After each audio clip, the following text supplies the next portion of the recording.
Now, Bear Hill is 100% sheep milk.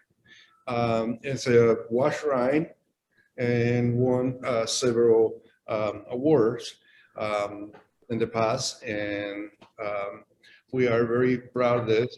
We're still kind of improving this cheese, and when I use the word improving, people look at me and say, what else you can improve? It's such a great cheese. So, but this is 100% sheep milk, and also is aged for around 8 to 12 months. And this is very limited, the amount of milk that we use for this cheese. Again, going back to receiving milk from the Amish community, we had to schedule which cheese we have to make, and how much of that we can produce in that small window opportunity that we have. So also this is more like an Alpine style cheese, wash rind, and is made in the same format as the Shepsog in a 5 kilos or a 12-pound shape, which allowed us to age and develop the flavor that we're looking for in less than a year.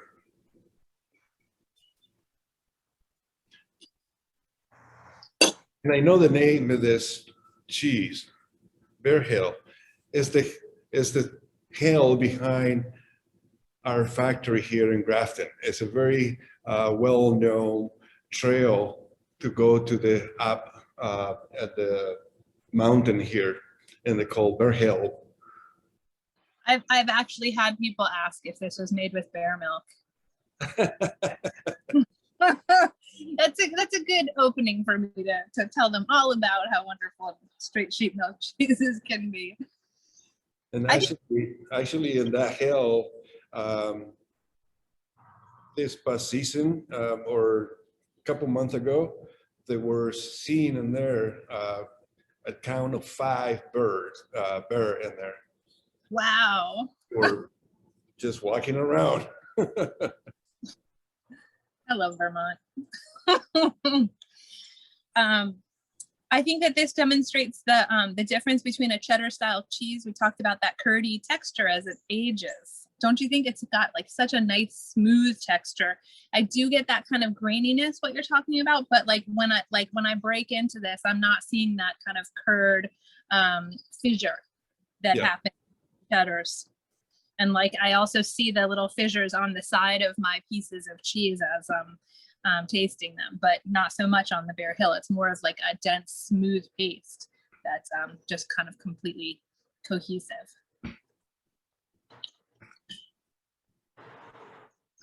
So you talked about this being like an Alpine style cheese, and I know that we're actually going through some changes with this.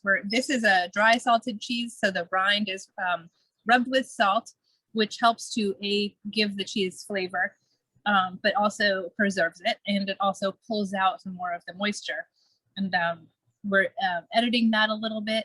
We're making more of a brine cheese.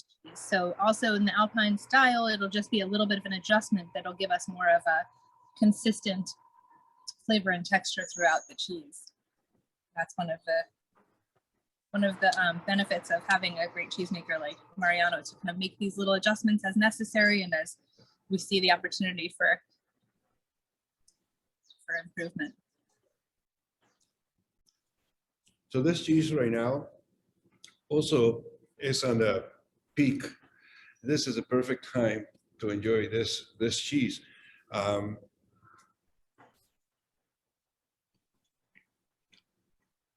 Have nice, nutty,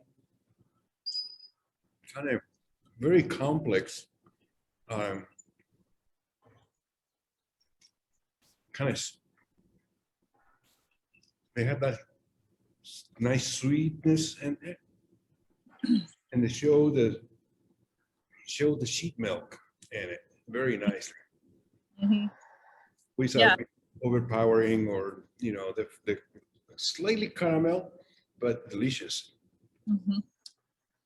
I'm getting a little bit of like that, like when you eat lamb or have that kind of a gaminess to it. There's a little bit more than, it's more of a, I don't want to say anything that doesn't seem positive, because I do find it like it's a real more like natural base flavor that sometimes I don't find in the younger cheeses. So again, it's that concentration with age.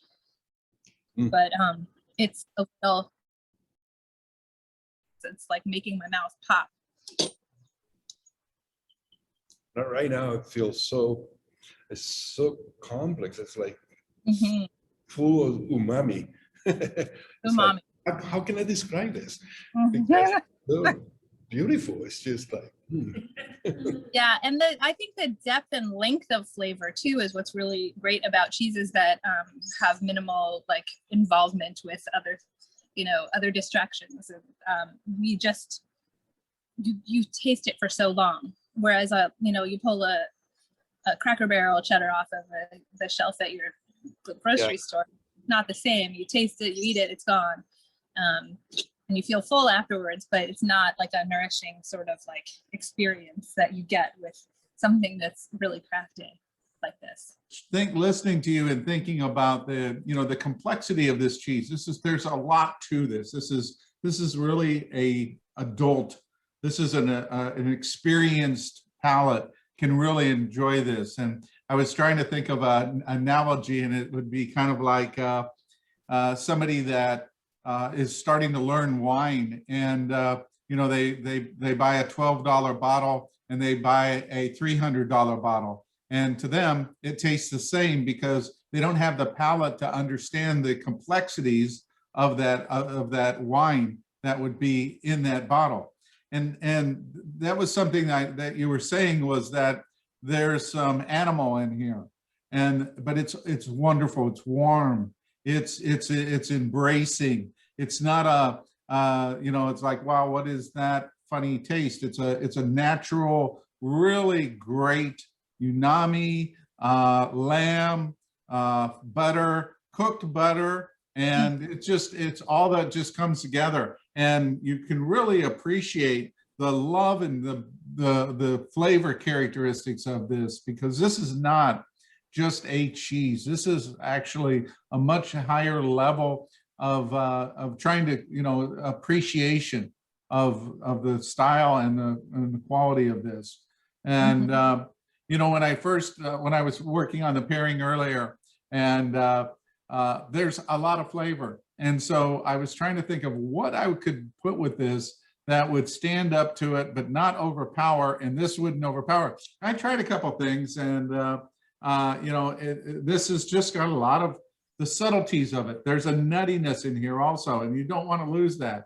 So I finally figured it out, and it was a lot simpler than I thought. But this is a fig spread. This is Perseverance, a society, and a fig spread works absolutely wonderful because there's an earthiness to the fig, and that fig really just kind of comes in and works just perfectly with it. So fig spread, and then I have some 34-degree crackers. I have a nice assortment, and honestly, just about anything works well with that. I totally agree. I think like a dried fig spread is a brilliant idea, because you're right, the earthiness, it has that kind of sweetness, but it's not overpowering. Brilliant. That was a good choice. Yeah, I have a visiting golden retriever, if that's, and there we go. All right. She loves cheese so much, and and as well as she knows that it's not something, she loves the rind, and I don't know if anybody else that feeds their dogs the rind. I generally don't give up my rind, but if I'm going to give up anything here, I'll give up a little rind to them. All right. Well, again, my beverage choice is still sticking with that toasted lager. Works still well. Again, it doesn't get in the way, and it gives me a nice refreshing flavor.